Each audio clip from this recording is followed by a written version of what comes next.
Perfecto. Como les comentaba entonces, este webinar es una excelente oportunidad para abordar un tema que es súper importante y que genera muchísimo interés, que lo vimos justamente en la alta inscripción que tuvimos, pero del que se habla muy poco, ¿no? Y se habla muy poco en varios o en diferentes espacios sociales, culturales y políticos, y por supuesto, especialmente se habla muy poco en los espacios laborales, ¿no? Y justamente este silencio, esta indiferencia, genera ciertos espacios de desinformación que, por supuesto, tienen efectos en la vida de las personas, ¿no? Efectos materiales, efectos en el acceso a los derechos, también efectos simbólicos, ¿no? De cómo abordamos la realidad de la salud sexual de las personas, especialmente cuando hablamos de una comunidad, de la diversidad sexual y de género, que ha sido históricamente estigmatizada, ¿no? Objeto de la estigmatización, ¿no?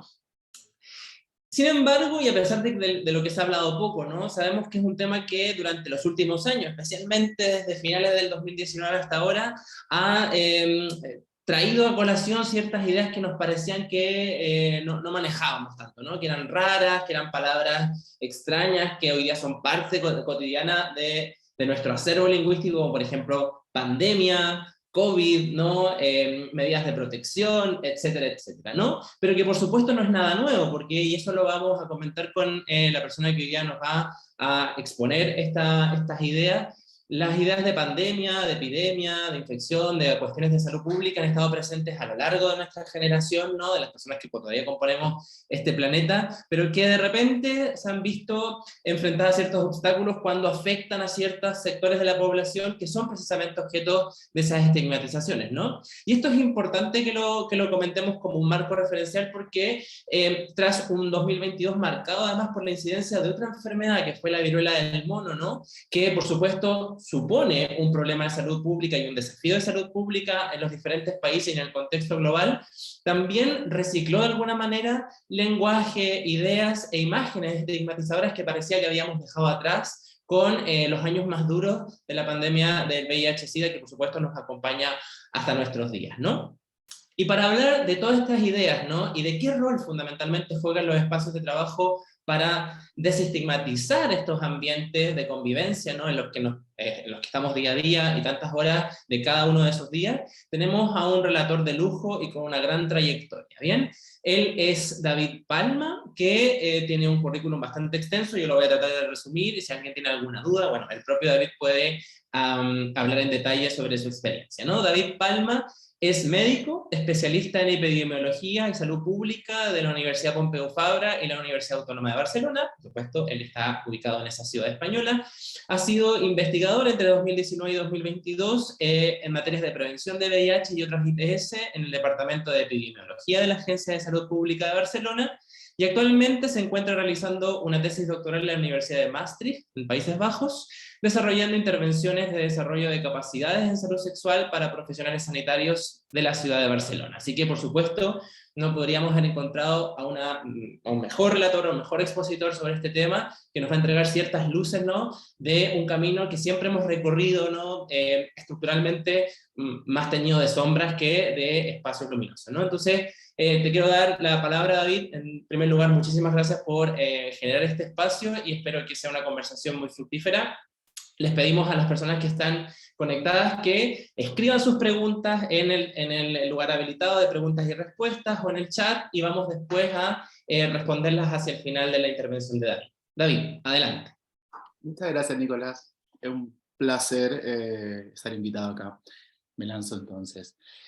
Hola a todos, a todas y a todes. Es un gusto poder conversar de este tema que es bastante raro. La verdad es que cuando salió la idea de trabajar la sexualidad dentro de los espacios laborales, es bastante, no sé, me gustaría que esto también estuviéramos en un espacio amplio para verle las caras y que fuera un espacio más dialogante, pero intentaremos que este proceso pueda ir siendo amable. Porque uno de repente se pregunta, en la oficina no pasa nada de sexualidad, en la oficina no se debería hablar de sexo, a menos que sea una oficina que trabaje en temas relacionados a la sexualidad, pero la mayoría de las oficinas pareciera que no. Sin embargo, siempre hablamos de sexo, siempre hablamos de sexo, siempre nuestras pulsiones y nuestras motivaciones tienen mucho que ver con nuestra sexualidad, en todo ámbito de nuestra vida, desde que somos pequeños y desde que nuestros padres se enteran de que van a tener un niño o una niña, condiciona lo que nos espera en la cuna, los juguetes que recibimos, los valores que nos enseñan de pequeños, y esto va acompañándonos mientras sintamos deseos y pulsiones, que no es lo mismo que tener o no tener sexo coital. Hay gente que, abuelitos de 90 o más años, que viven su sexualidad de cierta forma. Y por esto, como personas adultas que pasamos un tercio de nuestra vida metidos en nuestros espacios laborales, por supuesto que la sexualidad está parte aquí. Todos alguna vez hemos pasado alguna problemática sexual que nos ha impactado alguna vez en el trabajo. Todos hemos escuchado a lo mejor de alguien que haya tenido algún problema relacionado al sexo y que ha influido en las dinámicas laborales. Y siempre estamos formados para cotillear, para hablar por las espaldas, y la sexualidad es el principal motor.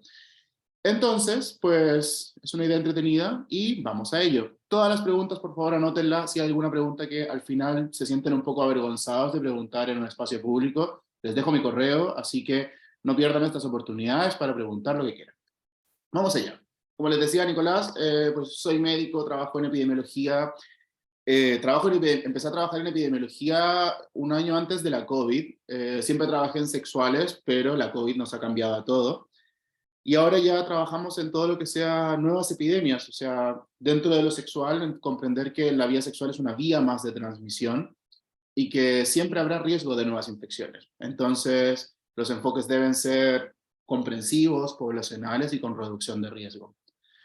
Vamos allá. Normalmente lo que yo hago tiene mucho que ver de cómo esto se habla en los espacios laborales a nivel médico, como los profesionales de salud hablan de esto, pero vamos a adaptar esto un poquito para el colectivo general. Vamos a hablar un poquito de lo que es sexualidad, diversidad y salud sexual. Algunas cosas ya las haremos visto, así que puede que sea más sencillo esto. Hablaremos un poco de las infecciones de transmisión sexual, cómo estas se están dando vuelta en Chile hoy en día y cómo nos pueden impactar a nosotros y nosotras. Y comprenderemos cómo esto podría llegar a impactar en los entornos laborales, los estigmas y las discriminaciones que podrían darse al respecto. Entonces, primero, siempre tenemos que recordar que la sexualidad es algo que tenemos que ir aprendiendo. Normalmente, yo nací en el año 87, recibí un poco de educación sexual de un programa que se llamaba Teen Star, que era de los programas que en algún momento, cuando se abrió la ley de normas de embarazo, 7 programas, a lo mejor algunos de ustedes han recibido alguno de ellos, el de APROFA, el del PAS, etcétera, pero fue algo muy poco.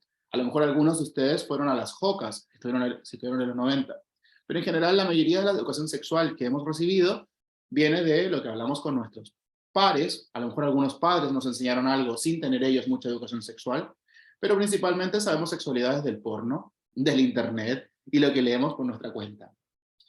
Sin embargo, todos los espacios son positivos para la sexualidad. La sexualidad está en todas y en todos, y siempre se ve como un tabú, como un chiste o como algo que nos avergüenza. Así que los espacios donde podamos discutir sobre la sexualidad de manera seria, respetuosa y positiva, siempre son importantes porque nunca están de más, un poquito más.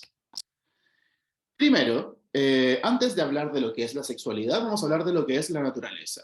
¿Por qué les puse estas fotos acá que son un poquito extrañas? Porque si se fijan, arriba lo que tenemos primero es una colonia de abejas. Las abejas funcionan con una abeja reina, que es la reproductora, y un montón de abejas obreras que funcionan como colaboradoras hacia este centro de esta comunidad.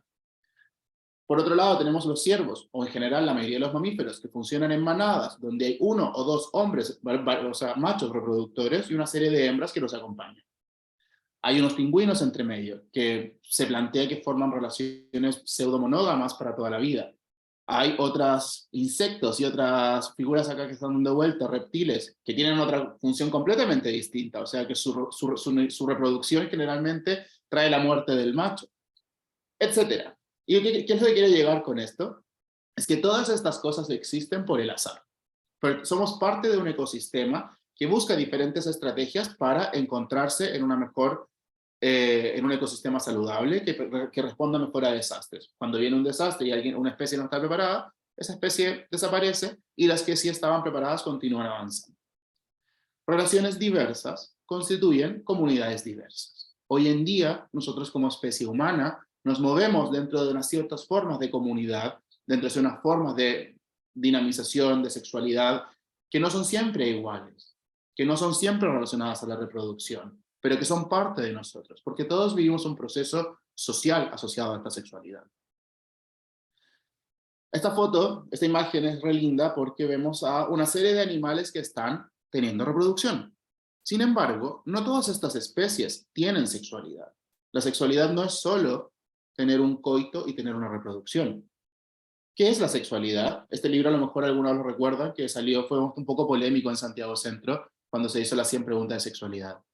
La sexualidad es una cosa que todos ustedes que pueden estar sentados en sus respectivos espacios han vivido en alguna vez y les ha atravesado desde que son pequeños hasta el día de hoy y hasta vuestro futuro. Son una serie de fenómenos, emociones y conductas que buscan la emoción sexual. Somos individuos que, más que todo, lo principal que buscamos siempre es estar bien. Buscamos el placer, buscamos lo que nos mueve. Generalmente vamos a siempre elegir lo que nuestra emoción nos lleve a sentirnos mejor. La sexualidad es una de tantas esas prácticas que hacemos, como es buscar cobijo, como buscar alimento, que nos llevan a sentirnos en un espacio seguro. Es por tanto una evolución psicosocial de ciertos fenómenos biológicos, como eran los instintos maternales, los instintos de comunidad, que buscan como expresarnos física y socialmente esta necesidad de interactuar con otros. Nos marcan, y nos marcan desde, como les comentaba al principio, desde antes de nacer hasta que después de nuestra muerte, nuestro proceso sexual sigue con nosotros, el proceso sexual y de género. Y si bien los individuos no se mueren por una falta de sexualidad, como a lo mejor comer, dormir, sí afecta a las comunidades. Las comunidades que no tienen sexualidad o que no viven sus procesos sexuales, de algún momento terminan falleciendo, o sea, terminan desapareciendo. Entonces, pues, una primera pregunta, no sé si alcanzamos aquí a discutirlo, a lo mejor ya para ir reflexionándolo y para que lo vayamos cerrando más allá. ¿Dónde hablamos de sexualidad y cómo nos enfrentamos a ella en nuestros entornos laborales? No sé si alguien quisiera comentar algo aquí, si no, pues ya continuamos más adelante. Si alguien quiere comentar la pregunta, cómo nos enfrentamos a hablar de sexualidad en nuestros entornos laborales, lo pueden ir poniendo si quieren en el chat a la medida que vamos avanzando, David, y yo te voy entregando algunos inputs que vayan saliendo, si te parece bien. Pues esto, denle esta vuelta porque para allá vamos.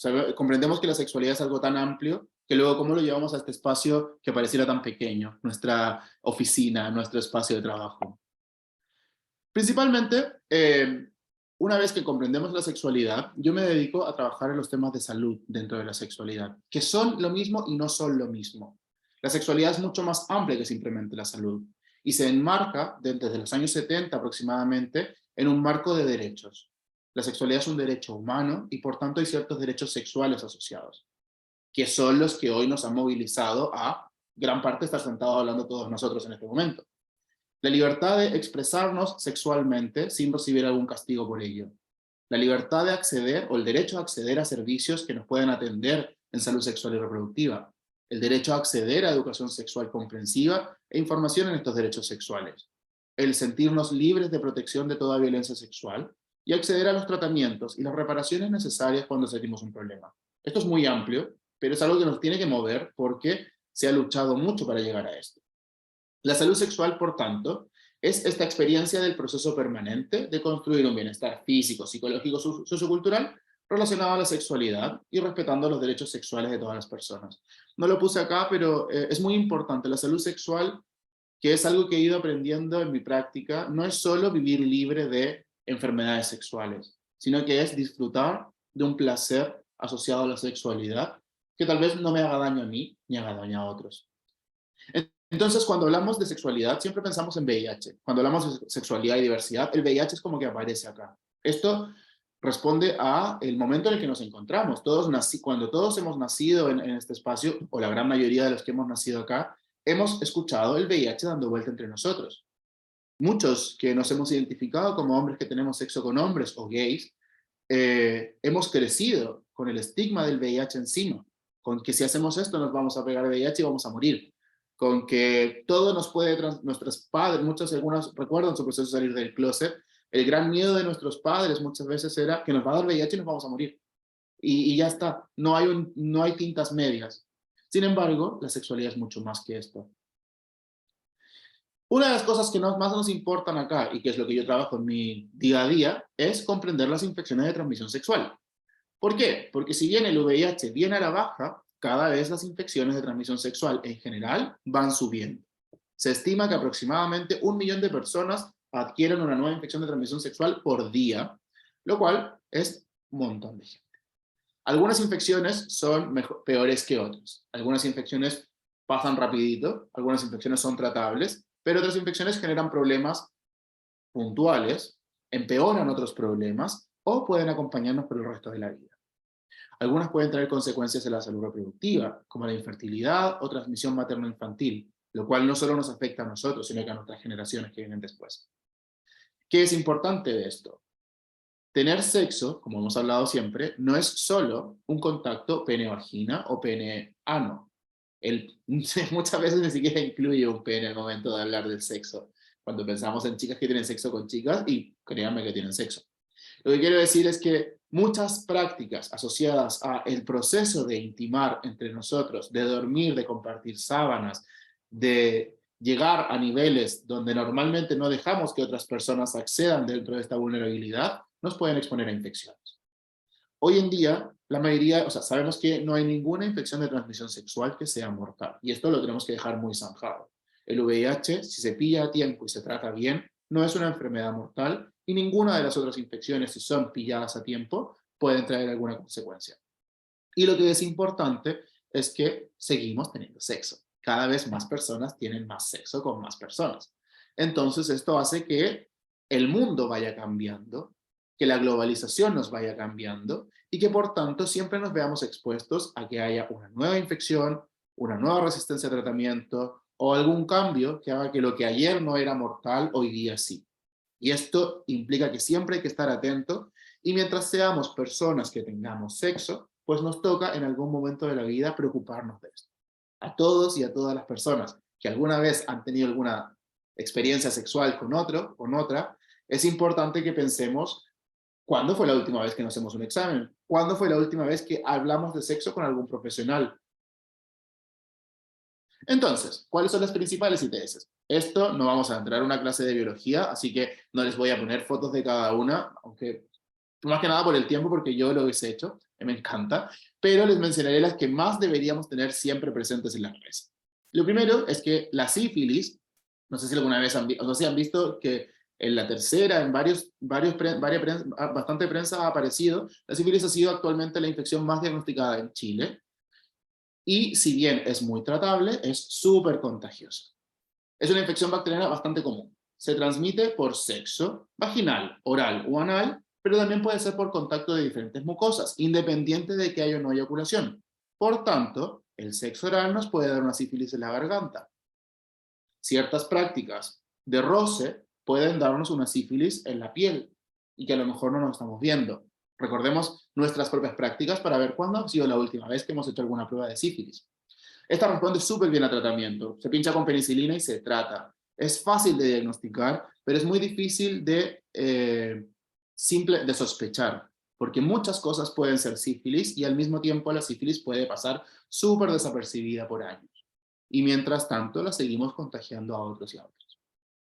Eso con la sífilis. Las uretritis, uretritis es porque el meato donde ustedes tienen la punta del pene o la parte de arriba de la vagina es donde ustedes orinan. Esa se llama uretra. Cuando esta se inflama y se infecta, lo que hace es que sale pus. No sé si alguna vez alguno de ustedes lo ha visto, lo ha escuchado, le ha pasado, le ha tenido que enfrentárselo, pero en general no es agradable. Son diferentes infecciones pueden causar esto mismo, que es esta inflamación de la uretra, ardor o salida de pus. Las principales son la gonorrea y la clamidia, pero hay más. Puede estar en la uretra, en el pene y la vagina, pero también puede estar en el recto, en la faringe, en la boca, en los ojos se ha reportado alguna vez, y sobre todo faringe, boca y recto pueden ser contagiosas sin que sintamos que tengamos síntomas. Los chicos que tienen uretritis en general pueden pasar por la vida sin problema. Sin embargo, las chicas que tienen una uretritis y no se lo han diagnosticado, les puede afectar en generar adherencias en el útero. Esto les puede provocar infertilidad, abortos espontáneos o partos prematuros. Así que si alguna de ustedes escuchando acá ha pensado a lo mejor en algún momento en que le gustaría tener hijos, hijas más adelante, sería bueno que se fueran a hacer este examen antes de empezar a pensarlo. Y si no, conversarlo. Otro, que es el virus del papiloma humano, es un virus bastante común. Se escucha bastante. Hay una vacuna que principalmente se pone en chicas en edad prerreproductiva. Nosotros ya la estamos poniendo a chicas y chicos hasta los 27 años y probablemente sigamos más, extendamos más. Es un virus bastante común. Muchas de las cepas no tienen riesgo. Sin embargo, algunas cepas que son comunes son la principal causa de cuello del útero. Entonces, si alguna vez alguno de ustedes se ha hecho un Papa Nicolau, pues lo que está buscando esto es evaluar si es que hay algún tipo de daño asociado al virus del papiloma humano. La vacuna existe, es preventiva y es recomendada. Podemos hablar más de esto más adelante, pero en general esta es una infección altamente evitable. Puede generar verrugas o puede generar cáncer. Finalmente, otras que me importan que vean son las hepatitis A, B y C, porque van aumentando. Y van aumentando principalmente por motivos sexuales. Las hepatitis son distintas unas de otras, afectan al hígado y por tanto pillar una hepatitis puede hacer que te pongas amarillo, que te duela un poco el estómago, síntomas difusos. Yo siempre les digo, pillar una hepatitis te puede dejar sin poder tomar alcohol durante un año. Así que si la puedes evitar, pues mejor. Hay una vacuna para la hepatitis A y la hepatitis B. No existe una vacuna para la hepatitis C. Hemos visto un pequeño aumento de casos. Esto nosotros lo estamos revisando ahora y es poquito, pero tenemos muchos chicos, o sea, ha entrado muy fuerte el tema de sexo con drogas. Algunos chicos están inyectándose drogas y compartiendo jeringuillas y esto es otro problema que es más puntual, pero que siempre hay que tenerlo presente, porque lo que hoy vemos, ya han visto cómo se propagó la viruela del mono. Lo que hoy vimos acá el día 15, el día 17 ya era una epidemia mundial. Así que siempre hay que estar pensando que estas cosas existen. Y si podemos, yo les voy a dar como es difícil pensar cómo recordarlas, cómo acordarse una a una. Entonces creo que lo mejor que ustedes siempre tienen que pensar es, porque esto ayuda mucho al momento de enfrentarnos al sexo. Muchas veces vamos al sexo con miedo de pillar algo. Y el sexo es placer, no es miedo. Entonces, separemos siempre aquellas que es mejor evitar, aquellas que no queremos que nos den porque si bien no nos van a matar, pues no queremos pasar una vida entera tomando pastillas como el VIH, o un año sin poder beber alcohol como las hepatitis, o con un riesgo de cáncer como el papiloma y la viruela del mono que es algo más nuevo. Generalmente, estas son infecciones que son virales, que son evitables con el preservativo y que muchas de ellas tienen vacunas. Recordemos siempre, de acuerdo a nuestras prácticas, qué cosas es mejor que no pillen. Hay otras infecciones que tal vez es difícil evitarlas y tal vez, como hemos conversado, el preservativo no siempre puede estar aquí porque no todas las prácticas son asociadas al preservativo. Entonces, lo que sí sabemos es que son fáciles de tratar. ¿Y qué hay que hacer? Según nuestras prácticas, alguna vez nos tocará chequear que las tengamos o no. Muchas veces pueden existir sin manifestarse. Como se transmiten por mucosas, como les decía, el preservativo no es 100% efectivo. ¿Qué hay que hacer? Controlarlas periódicamente, sin miedo. Si alguna vez nos pasa algo, pues nos enfrentamos a decir cómo yo me enfrenté al sexo sabiendo que esto podía pasar, lo controlo, lo trato y le aviso a las personas correspondientes. ¿Por qué es importante lo que les decía? Porque cuando nos enfrentamos al sexo con conocimiento, el placer es más grande. Todos aquí, o sea, todas las personas que somos sexualmente activas, nos enfrentamos en algún momento a pillar alguna infección. La única forma de no pillar una infección de transmisión sexual es, uno, no tener sexo, o dos, tener sexo solo con una persona que tenga sexo exclusivamente contigo, una relación monógama y cerrada. ¿Qué ocurre? Muchas personas no quieren tener una relación monógama cerrada, no logran acceder a una relación monógama cerrada aunque la buscan, o simplemente no están en este momento en una relación cerrada. Lo importante es que recordemos que cualquier situación que nos atañe a nosotros, si tenemos más de una o dos parejas, pues nos toca comprender que este riesgo existe y es real. Y por tanto, siempre pongámonos en la mente todo lo que es mejor que evitemos, todo lo que es mejor que controlemos. Reducir placenteramente los riesgos asociados a una sexualidad no monogámica, asumiendo la responsabilidad afectiva de decir, pues, hey, me pasó esto, voy a llamarte y te voy a decir me pasó esto, a lo mejor yo no lo tenía antes porque me chequeé, tal vez lo tienes tú también, podrías chequearte, nos permite generar un clima sexual saludable. Y siempre, como les decía, nuestros ejes de atención, lo que nosotros tratamos de hacer en la consulta día a día a nuestros usuarios que vienen a controlarse, es balancear la seguridad y el placer. Porque ellos vienen hacia nosotros buscando entender cuál es su mejor seguridad, cómo estar más seguros. Pero lo que nosotros tenemos que transmitir siempre es que de nada sirve evitar las infecciones si no estás disfrutando lo que el sexo está pensado en hacer. Esto. Sigamos acá, no sé si cualquier duda vayan sumándola y ya la vamos conversando. ¿Cómo nos impacta esto en nuestros espacios laborales? Primero, un poquito de historia. En los 80 y a principios de los 90, en bastantes partes, incluso algunos en los 2000, probablemente en Santiago alguna vez, algunos postulantes a trabajos han sido obligados a realizarse exámenes de VIH sin su consentimiento, como parte de chequeos previos precontratatorios, excluyendo a los que sean VIH positivos. Esto, desde el año 2001 en Chile, es una falta a la ley de protección de VIH, y los trabajadores que realicen esto se enfrentan, o sea, los empleadores se enfrentan a sanciones legales. Debemos recordar la importancia del consentimiento y el manejo confidencial de información sensible. Entonces, lo primero es cómo protegemos a las personas que pueden o no tener una información. Hoy día sabemos que el VIH está protegido por una ley particular, que es la ley de VIH. Pero también hay leyes asociadas a la confidencialidad de los datos, a la ley de deberes y derechos, y etcétera, que nos permiten darnos cuenta de qué ocurriría si nosotros, por pensar que esto es algo gracioso, vamos y divulgamos el diagnóstico de otra persona. ¿Cómo afecta el saber que existe un clima donde todo el mundo podría estar cotilleando en torno a un diagnóstico a la persona que sufre este diagnóstico? ¿Cómo esta persona se va a integrar, va a participar y va a trabajar asociado a sentir miedo de que algo pueda suceder? ¿Cómo un diagnóstico podría echar a la borda un proyecto, podría echar a la borda un clima laboral simplemente por una decisión mal tomada que debería haber sido llevada confidencialmente? Un segundo punto importante es la desinformación, que hoy día es una epidemia social asociado a qué es real y qué no es real. ¿Qué de lo que sabemos que lo sabemos porque es cierto, o sabemos porque lo vimos en una red social y en un post de Instagram? Es muy importante cómo nos afecta esto. Primero, el primer mito asociado a las infecciones es el pensar que lo que tenemos, las caras, ver a alguien sano, nos dice que esta persona tiene o no tiene algo. O el ver a alguien que no se vea completamente sano como un signo de discriminación de que pueda tener alguna enfermedad. Lo más importante luego también es sentirnos que nosotros, por vernos sanos en el espejo, tal vez no tenemos nada. Y ese es el principal riesgo al que nos exponemos, porque podemos ir afectando a otras personas.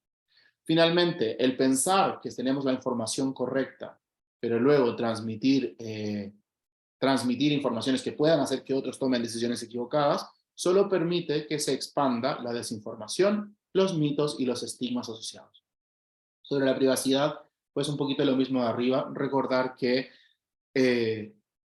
ir a trabajar todos los días es una situación particular donde estamos exponiendo gran parte de nuestra persona, pero también hay ciertos espacios que son privados. Esto no tiene que ver solo con la sexualidad, aunque sí. Sin embargo, siempre es bueno recordar que la privacidad es fundamental, es un valor fundamental que tenemos que aprender a gestionar dentro de nuestros espacios. ¿Qué es lo que permitimos que las personas puedan contar y no? ¿Y cómo respondemos a ello? Entonces, ¿qué pueden hacer vuestras organizaciones? Lo primero es educarse. Educarse como estos espacios, hablar de estos temas. Recordar que lo que hablábamos en el primer espacio, cuánta educación sexual hemos recibido, cuánta educación sexual nos falta por recibir. Entrenarnos también, desarrollar propias guías y protocolos internos que permitan saber cómo se gestionan estas problemáticas y supervisar de que éstas se cumplan. Generar redes con otras organizaciones, como pueden ser acá ustedes, pero también diferentes espacios sanitarios que podamos saber, vale, pues hay un convenio para realizar pruebas en tal espacio. Tal vez algún día este mismo espacio puede venir a nuestra organización y testearnos a todos en un espacio voluntario. Podemos generar diferentes protocolos que permitan que ustedes puedan sentir que su acceso a una salud sexual saludable es apoyada por vuestro empleador. Y constantemente vigilar las cosas que no se deberían haber hecho. Que esto es un poquito más en torno a cómo vamos evitando y constantemente revisando de no cometer errores, y si cometemos algún error, que son cosas humanas, repararlas, arreglarlas y continuar adelante sin hacer daño. Otras recomendaciones, pues siempre desarrollar espacios de diálogo como estos, favorecer espacios para que su sexualidad sea algo relevante, promover una cultura sexual saludable, libre de estigmas, violencia y discriminación, promover el testeo regular en vuestros diferentes espacios, especialmente en individuos sexualmente activos y no monógamos. Toda persona sexualmente activa le toca algún chequeo en su vida. Algunas personas requerirán solo uno y tal vez nunca más. Algunas personas requerirán chequearse una vez al año. Otros requerirán chequearse cada 3 meses. Lo importante es que dónde está ese espacio y cómo lo facilitamos para que llegue a nosotros. Generar redes con instituciones sanitarias, que es lo que habíamos conversado, reducción de precios, apoyo, asesoría personalizada o virtual. ¿Por qué invertir en estos programas? Pues es un poco repetitivo lo que ya hemos hablado, pero finalmente un espacio, una cultura libre de estigmas, de discriminación o de violencia asociada a la sexualidad mejora la productividad del equipo. Las personas que no tienen infecciones o que saben cómo gestionarlas cuando pasa algo o algún síntoma, dejan de faltar a trabajar. O cuando van a trabajar, este presentismo, no están pensando en otra cosa, están pensando en su trabajo. Mejoramos las dinámicas de equipo, reducimos las bajas laborales y finalmente se traduce en una mejor eficiencia, donde la sexualidad se hace parte de nosotros, pero no como algo donde siempre la dejamos, en el chiste o en el tabú, sino que como algo que es parte y ya está. Bueno, no sé si hay un comentario, dudas o cosas, pero ya con esto vamos a pasar a la última parte de esta discusión. Espero que haya sido amable, pero ¿por qué creemos siempre que estas problemáticas son solo de hombres gays? ¿Por qué tenemos este constante cheque? ¿Cuál es? Y esto es algo que sí, tal vez, no sé si alguien quisiera comentarlo también, pero son dudas que no son solo que las diga yo. Probablemente muchos de ustedes, consciente o inconscientemente, asocian la promiscuidad o el riesgo, el aumento de infecciones en población gay o hombres que tienen sexo con hombres. Y esto es interesante porque a nivel numérico es real. A nivel numérico hay más infecciones dentro de los hombres que tienen sexo con hombres. Lo hemos visto hoy con la viruela del mono. Cerca del 90% de nuestros casos fueron en hombres que tienen sexo con hombres. Y esto es algo que es interesante porque ¿de dónde viene o qué implica? ¿Implica esto que las personas que no tienen sexo con hombres, los no HC, hombres que tienen sexo con hombres, están completamente libres de riesgo? ¿Implica esto que todos los hombres que tienen sexo con hombres se exponen a un alto riesgo siempre? ¿Cuál es? Es un hilo mucho más fino de lo que simplemente poder decir, este es el número, esto es así.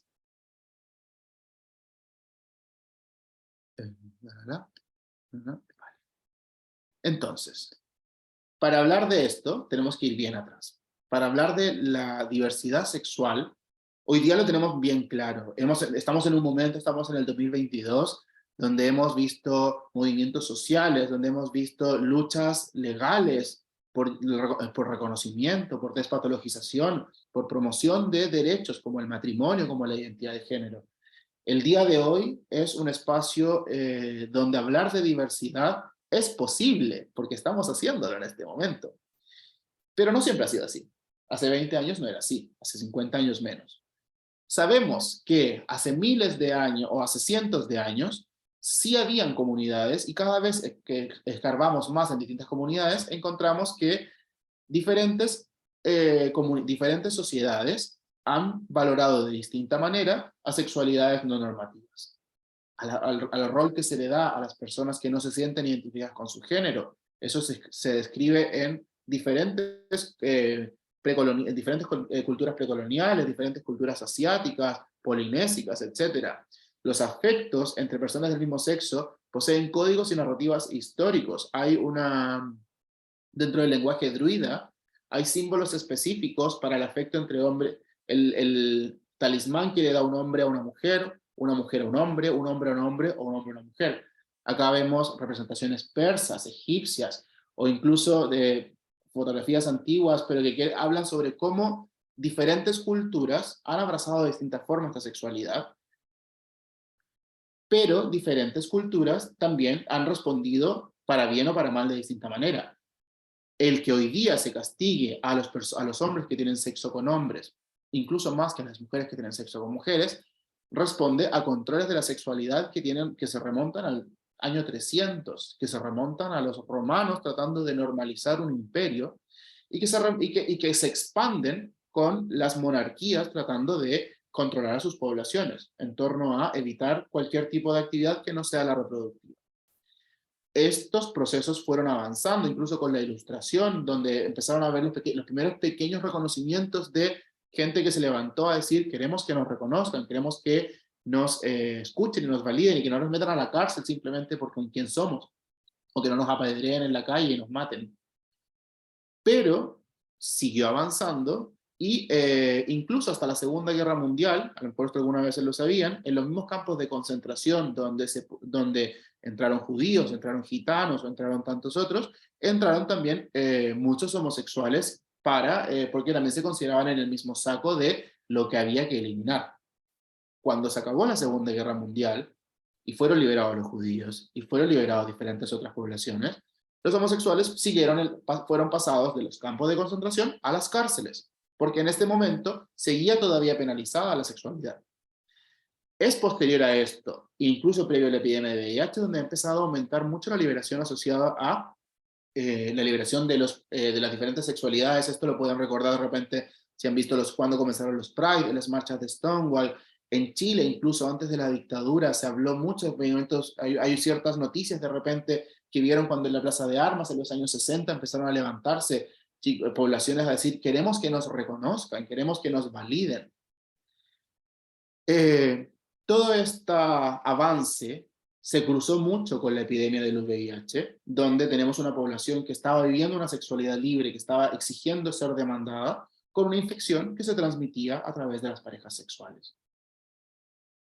Lo importante recordar acá es que la epidemia del VIH nos cala, llevamos 40 años de ella, y nos ha transformado a todas las personas que nos sentimos parte de la diversidad. Sea como sea, el VIH es parte de nuestra historia, es parte de nuestra narrativa y de nuestros códigos. Y este estigma que ya se ha generado, es importante que lo dividamos y comprendamos de dónde viene, ya que no todas las personas, o sea, el riesgo asociado a las infecciones de transmisión sexual y el VIH no viene por quien tú amas, viene por con quién tú realizas ciertas prácticas sexuales, con quién o con cuántos. Y es por esto que es importante recordar que no solo las personas homosexuales pueden tener una sexualidad no normativa. Muchas personas hoy día no están queriendo tener una pareja estable, no están buscando tener una pareja para toda la vida, e incluso aunque no tengan 4 o 5 parejas en el mismo momento, salen de una, entran en otra, y en cada uno de ellos son monógamas. Las conductas nos exponen a problemáticas biológicas, como puede ser una infección. Mientras más parejas, es como tirar una moneda. Mientras más personas yo tengo sexo, pues más riesgo tengo de infecciones, pero también a problemas sociales asociados a la discriminación y el estigma que enfrentamos. Los afectos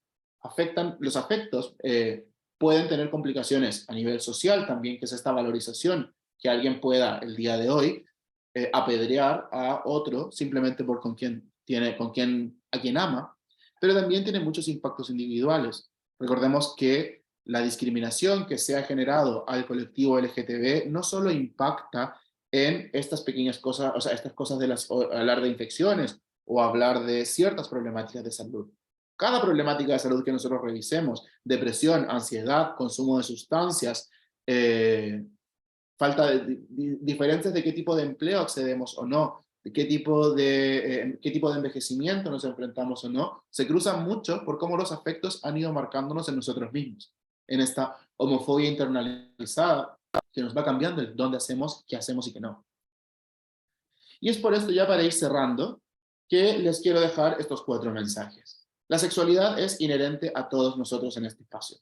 Todos y todas somos parte de la diversa especie humana, donde la sexualidad es una de las tantas características de nuestra humanidad, como es nuestra raza, como es el territorio, como nuestra clase social u otras. Muchos prejuicios que tenemos hoy se sostienen en construcciones estructurales que recibieron nuestros padres, nuestros abuelos y mucho más atrás. Es muy difícil pelear contra la norma establecida, pero es importante entender de dónde viene esto. Conocer que hay riesgos. Ciertas orientaciones o identidades destacan por sus vivencias no normativas de la sexualidad, pero todos y todas enfrentamos algún riesgo según nuestras prácticas. Y por último, integrar todas las estrategias. Integrar todas estas estrategias nos permiten comprender estos entornos, vivir una sexualidad segura, pero también placentera. Siempre recordemos esta balanza. Mientras más seguros nos sintamos al momento de enfrentarnos al sexo, mejor lo vamos a pasar. Y con esto, pues yo he acabado ya. No sé si tienen alguna pregunta. David, muchísimas gracias por la claridad, por la transparencia, hablar sobre este tema que muchas veces genera que la gente se sonroje, que lo hable más en bajito, ¿no? Típico que nos ha pasado, yo me acuerdo cuando te escuchaba, cuando teníamos estas tímidas clases de salud sexual y reproductiva en el colegio, que estaba asociada más bien a evitar embarazos o a cómo poner un condón, cuando los colegios eran los más vanguardistas. Esto se hacía como desde el pudor, ¿no? Desde el pudor de quienes escuchaban la clase y desde quienes la daban, ¿no? Entonces, que haya un espacio de esta magnitud, con personas que además están vinculándose desde el punto de vista organizacional, es por supuesto un aporte extraordinario. Hay varios comentarios, entonces quiero leértelos, David, justamente para que los vayamos analizando. El primero es de Carlos, que nos dice que es muy interesante lo que nos dice, porque en pandemia nos comenta Carlos que se dieron casos de personas que con una morbilidad de riesgo debían ser cuidadas, que debían cuidar, ¿no? Pero la empresa trataba a todos por igual y no entendía que en esos plazos de apertura algunas personas podían cuidar su salud porque por supuesto eran de riesgo, ¿no? Por ejemplo, alguien con VIH, al ser esta una enfermedad crónica de por vida, podrían haber comunicado su situación por la reserva que eso impone, ¿no? Y por el estigma asociado, o sea, por un lado, por la reserva que impone la ley y también por la posible estigmatización, y es muy difícil de manejar, dice, ¿no? Porque si no logramos la apertura hacia la comunicación y la aceptación de dichos casos, es muy difícil, ¿no?, que las empresas eviten cometer errores, por ejemplo, al obligar a concurrir en pandemia a lugares abiertos, y etcétera, etcétera. Entonces, por supuesto que Carlos dice que esto tendría que ser un tema que se siga trabajando, que es un tema a analizar y trabajar, y que tendría que abrir los ojos en las organizaciones. ¿Qué te parece esto, no? Porque tiene que ver un poco con la invisibilización de algunas patologías, ¿no? Y también con quizás como una estrechez de visión, sobre todo de los liderazgos, de no meterse mucho en la vida personal de las personas, o de no cuestionar, por ejemplo, la recurrencia periódica al médico, por ejemplo, en horario laboral, ¿no? Tiene mucho que ver con esto de las culturas laborales saludables. Que esto no tiene que ver con sexualidad, tiene que ver con una cultura laboral donde si somos un empleador y nuestros trabajadores están sanos, van a trabajar mejor. Si se sienten sanos, o sea, promover que se sientan sanos, desde decir, pero esto no tiene que ver, por eso, o sea, toda la gente que trabaja en recursos humanos y sabe que hace bueno tener una hora de wellness, hace bien tener actividades de repente de interacciones, de diálogo, de actividad física, porque sabemos que las personas sanas producen mejor, porque nos sentimos más cómodos haciéndolo. A nivel de sexualidad, los protocolos asociados a un clima sexual saludable que digan, no pasa nada, o sea, comprender qué es el VIH primero, porque hoy día la persona con VIH es una enfermedad crónica. Yo siempre les digo a mis pacientes cuando los diagnostico, tener VIH hoy día es similar a tener hipertensión, a tener un problema de la tiroides, te tomarás una pastilla el resto de tu vida y tu vida seguirá exactamente igual, a nivel médico. Hoy día es peor tener cáncer, hoy día es peor tener una depresión, que cuesta mucho trabajar, que implica muchas complicaciones y bajas. En cambio, una persona con VIH que se toma su tratamiento es indetectable, es intransmisible y la vida sigue. ¿Qué es el problema? Si nos da miedo decirlo en público o a nuestro superior porque pensamos que nos puede traer una sanción, y que realmente pueda traer una sanción, implica, primero, una falta legal, pero también una falta de un desarrollo de una promoción de cultura saludable, donde podamos pararnos y decir, pues sabes que me toca tomarme mi pastilla y ya está, y la vida sigue. Pero esto implica superar nuestros estigmas, hablar de estos temas y desarrollar pues, culturas saludables. Esa es la gran palabra. Ahora sí, fantástico que tenía el micrófono apagado. Muchas gracias, porque claro, en ponerlo en la cultura saludable, ¿no? Y en los beneficios que la empresa debe poner como mínimos, ¿no? O el espacio de trabajo debe poner como mínimo justamente para asegurar el bienestar de cada una de las personas que trabajan ahí. Y esto nos conecta un poco con la pregunta que hace Daisy, que nos dice que la información le encanta, ¿no? Pero ahí tiene algunas dudas de cómo se implementa en el espacio de trabajo, ¿no? Esto debido, por ejemplo, dice a la falta de educación sexual, que es estructural a nuestras sociedades, ¿no? Pero también la poca intención de querer aprender sobre la misma. Y eso me parece un punto relevante, ¿no? La poca voluntad que existe a poder aprender de esto, ¿no? Y también Daisy nos dice que la empresa, por ejemplo, no cuenta por el momento con el espacio seguro, por más que se generen estos grupos o secciones encargadas de difundir e informar al respecto, ¿no? Y las disidencias sexuales continúan, siguen siendo tratadas de manera diferente y en lo sexual siguen siendo vistas como algo ajeno e inmoral, ¿no? Ahí, por supuesto, es un desafío que rebasa los límites de la organización y que tiene que ver más bien con los propios cambios sociales, ¿no? Hablar de sexo, porque esto es muy interesante y esto es algo que hemos ido aprendiendo, pero ya como sabemos mucho de salud sexual y de sexualidad de las personas sexualmente diversas. Y esto quiere decir porque durante los últimos 40 años, mientras ha habido gente muriendo, los que no nos hemos muerto, hemos estado al otro lado investigando, luchando, buscando estrategias, desarrollando intervenciones. Entonces hoy día la diversidad sexual se entiende súper bien, conoce lo que necesita, va más allá. Las mujeres en general, particularmente con los temas de interrupción del embarazo y aborto, también han tenido que ir desde el activismo llevando un poco más allá. ¿Dónde no se ha generado nada? Esa es la población que, pues las mujeres que no buscan aborto, las poblaciones no diversas. Hoy día el hombre heterosexual normado no sabe nada, no tiene ni acceso a nada, y es muy interesante porque es como toda la vida se criaron en un espacio donde pensaron que todo estaba resuelto y luego pareciera que no, pareciera que hay muchos déficits. Es cierto cuando hablamos, o sea, no sabemos educación sexual, no, y la educación sexual no se acaba en el colegio. Entonces, primero, seguir trabajando, seguir haciendo activismo, porque el pequeño grupo de hoy, mañana es un grupo más grande y poco a poco, y hacer lazos desde la diversidad con las personas que viven una sexualidad que no es la normativa. Muchas personas heterosexuales tienden a tal vez contraer matrimonio con su pareja, con su novia de toda la vida y tener una pareja sexual. Y eso está súper bien. Es como, yo no quiero que nadie sienta que yo debo decir que las personas que viven una vida monógama y para toda la vida sea algo más. Al contrario, que es maravilloso. Yo lo hago y me encanta. Simplemente es decir, no tiene que ser la obligación. No todos queremos esto. Y no todos podemos tal vez acceder a esto. Cada persona es distinta y encontrarnos en estos puntos en común, en las diferentes trabajadores, permite unificar fuerzas.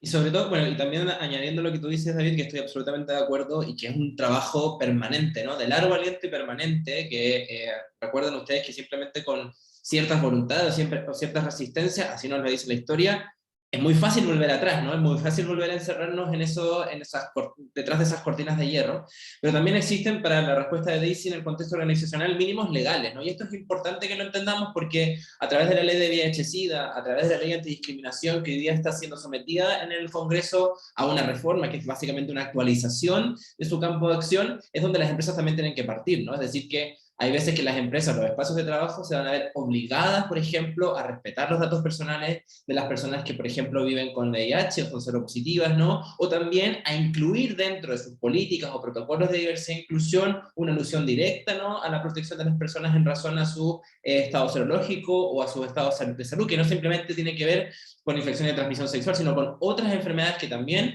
son, o otras patologías que también son objeto del estigma, ¿no? Como por ejemplo la salud mental. Entonces, ahí hay un montón de cosas que también vamos viendo, ¿no? Que se van generando cambios a nivel formal, ¿no? Con estos mínimos legales y también, como decía David, estos desafíos mucho más grandes que es el cambio cultural, ¿no? Y eso también nos conecta, David, con un último comentario que hay aquí, que está ligado con otros que han aparecido que tiene que ver con el estigma, ¿no? Y evidentemente es como la idea de evitar el estigma cuando, por ejemplo, sufrimos VIH, ¿no? Que probablemente es la cuestión como, o la patología, la infección, que por su historia, que por sus repercusiones, ¿no? Está siempre marcada e iluminada con esa idea del estigma, ¿no? Porque cuando nos dice esta persona que ha comentado que se somete al tratamiento, llega a ser indetectable y puede estar mucho más sano que otras personas, como tú mismo lo mencionabas, quizás uno llega incluso dentro de la misma comunidad, cuando se conoce tu estado serológico, te discrimina. Entonces, finalmente pregunta, ¿cómo vemos ese proceso? ¿No? ¿Cómo lo debemos enfrentar? ¿De cómo manera se educa? ¿No? Y antes de pasarte aquí la palabra, David, a mí me gustaría mucho también poner énfasis en algo que David ha mencionado y que ha repercutido de vuelta con el tema de la viruela del mono, que es este término de hombres que tienen sexo con hombres, ¿no? Es importante que lo tengamos en cuenta porque esa es la terminología clínica para asegurar o para poder describir un hecho, una persona que tuvo, un hombre en este caso, que tuvo sexo con otros hombres. Y eso es importante porque estamos separando una conducta o una práctica sexual de la orientación sexual de las personas. Nosotros no podemos asumir que porque una persona, ¿no? Un hombre en este caso, tiene sexo con otro hombre, es inherentemente gay. Estamos invisibilizando todas las orientaciones sexuales que son parte del espectro de la diversidad sexual y de género, y que puede ser que una persona que se identifica como hombre llegue a tener sexo con otro hombre. Entonces, cuando decimos que finalmente el VIH-Sida o la viruela del mono sucede, son enfermedades que se contagian entre hombres gays, estamos desinformando a los hombres que se reconocen como bisexuales, como pansexuales, como género fluido, etcétera, etcétera, etcétera. ¿No? Estamos como de alguna forma estrechando la potencialidad de la información. Por eso es importante no asociar orientaciones sexuales con conducta sexual. Adelante, David. Y recordar que no todos los hombres que tienen sexo con hombres lo hacen por un afecto. Nosotros, mi práctica, o sea, parte de nuestro día a día implica de repente tener un control de los trabajadores sexuales de la ciudad. Y en su mayoría tenemos, bueno, o sea, chicos que vienen de Bulgaria, de Rumania, de Cuba o de los lugares más que no se puede ocurrir, pero que están acá porque hay plata, porque necesitan alimentarse, porque su vida funciona en una mochilita que guardan en un sauna probablemente, y todo lo que ganan va para su familia, sus hijos, sus hijas, levantar familia en otras partes. Entonces, siempre esto recordarlo, porque si yo pienso que esta persona es gay y le hago un abordaje en torno a hablarle de diversidad y estigma, pues se la pasa por el sombrero, porque a ella no le importa. A él lo que le importa es trabajar sus 8 horas, juntar su sueldo y enviarlo a su casa. Entonces, la estrategia que yo debo plantear es muy distinta. Hay muchos camioneros que van recorriendo todas partes, que usan mucho trabajo sexual, y en la calle, muchas veces, las trabajadoras sexuales que más hacen carretera hoy día siguen siendo trabajadoras trans. En su cabeza, estas personas piensan que han tenido sexo con mujeres, pero han tenido sexo con una persona trans que tiene otro tipo de riesgos. Si pensamos esto, o sea, si no entregamos recomendaciones específicas a estas personas, a los trabajadores sexuales, a las personas que están en la cárcel y que por dinámicas de poder acceden al tener sexo, o a las personas que han sufrido abusos sexuales y que no tienen por qué identificarse en nada, pero han sufrido un hecho traumático. Yo no le puedo hablar de lo gay o lo no gay. Tengo que explicarle puntualmente las cosas. Esa es la primera cosa.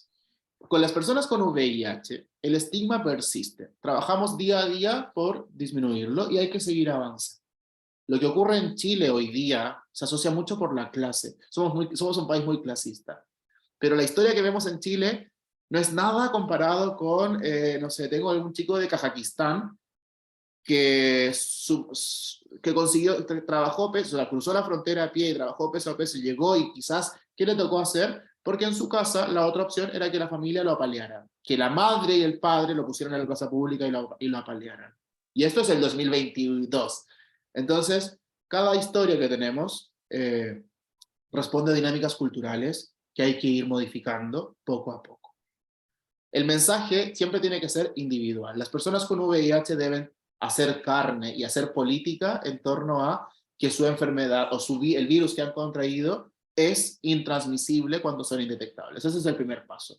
Sentir que pase lo que pase, están sanos. Sentir que pase lo que pase, que estamos trabajando porque en el futuro el VIH se acabe, y se va a acabar. Ahora estamos trabajando en una vacuna que a lo mejor, bueno, cada vacuna que se ha intentado, pero a lo mejor esta vacuna funciona, a lo mejor no.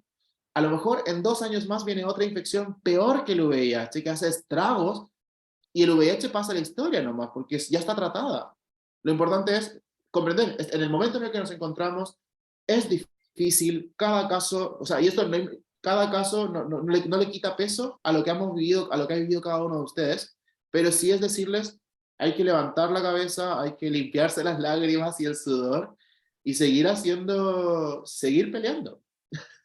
Exactamente. David, bueno, de vuelta, la claridad es tremenda para poder hablar sobre esto. Creo que también ahí, respondiendo a algunas dudas de cómo implementar esto en las organizaciones, de que es muy difícil, también hay prácticas personales, ¿no? Y lo que decía David, es muy fácil, que uno puede portar inmediatamente los circuitos de la sospecha, ¿no? O dicho en buen chileno, terminar con los cagüines respecto de la salud sexual de una persona, ¿no? De la salud de una persona. De tener una persona que está copuchando de que hay una persona por ahí que tiene VIH y decirle, oye, esos son datos personales, privados de una persona y no te puedes meter con eso porque además estás faltando a la ley, ¿no? Entonces, desde esas prácticas personales de detener el comidillo, de detener las habladurías, ¿no? Podemos generar también organización. David, habríamos de poder reservarnos horas y horas para seguir hablando. Hay más de 90 personas conectadas todavía, a pesar de que ya estamos en el tiempo. Solamente quiero leer un comentario aquí de Carlos con el que yo estoy muy de acuerdo, que, bueno, te felicita porque es tan clara tu forma de hablar y tan simple y enfocada la conceptualización para bajarla de la mejor manera al público, porque es un tema muy desconocido, ¿no? Y que por supuesto se nota de preparación sobre el tema y es muy difícil encontrar personas que así puedan dar un webinar con esta calidad y además en temas tan complicados. Así que te lo agradecen muchísimo. El resto también está, bueno, que hay algunas personas ahí que van comentando que están muy contentas y contentos con la conversación. Yo simplemente te quiero agradecer mucho el tiempo que te has tomado para hablar sobre este tema, que por supuesto y creo que va a despertar muchísimas dudas y más información. Yo antes de cerrar, les quiero aprovechar de comentar que el 22 de enero, o sea que en un par de semanas más, se acaba el proceso de respuesta de Equidad CL 2023. Bien, para quienes estén conectados en este webinar y estén respondiendo la encuesta, sepan que tienen hasta el 22 de enero, y si de alguna de ustedes no está relacionado de forma directa, pero sabe que lo está haciendo alguien en la organización, recuérdenselo porque tenemos esa fecha tope, ¿no? Es un requisito de todas las empresas que son parte de Pride Connection, observantes y miembros, ¿no? Entonces, damos el cierre a este webinar, al cierre de este gran ciclo con esta gran intervención de David Palma desde Barcelona y también desde aquí de Madrid. Les doy las gracias a ti, David, por participar y a todas las personas que se han conectado esta mañana. Que tengan muy buen día. Les dejo mi David. correo, está por ahí, que es davidpalmadías@gmail. Hay muchas dudas de repente que uno no dan ganas de decir, así que cualquier cosa, pues escríbanme, que feliz de escucharles. Muchas gracias por todo, Nicolás. Muchas gracias, David. Cuídate, estamos hablando. Hasta luego. Gracias a todas y todos. Adiós a todas.